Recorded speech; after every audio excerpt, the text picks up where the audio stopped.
风台愈来愈晚，台湾宜兰南河湾渔港虽然讲无落雨，不过现场风受到透。有一个渔船拢已经入港开始避风台、避风台，现场情形安怎？就请采薇甲咱讲，采薇。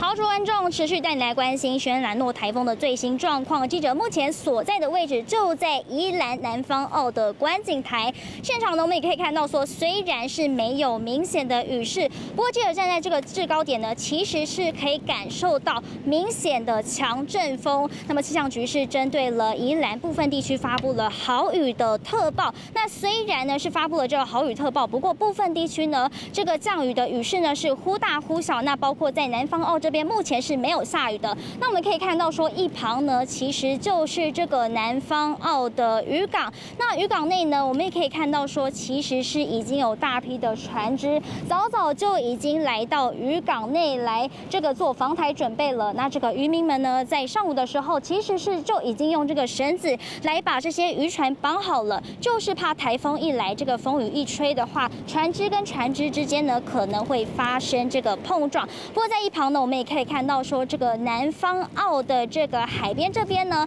虽然这个呢没有雨势，不过现场的风势算是蛮大的。那这个海浪呢，也是一阵一阵的拍打到了岸上。那么也可以看到说，旁边其实是有几群的民众正在现场来围观，想要看这个浪的程度。不过其实这样是算是蛮危险的，因为气象局也是预估说，这个台风呢，它的暴风圈可能会持续的扩大。那目前呢，也是朝着这个北西往北的方向来慢慢的移动。那么预计在今天午夜的时候呢，很有可能就会发布这个陆上警报。那么这个暴风圈呢，很有可能就会勾到宜兰地区以及北基这4个地区。那么其实观众朋友们也要特别留意自身的状况，外出的时候呢，也要特别注意自己的安全。那么以上是向最新行，再把时间镜头交还棚内。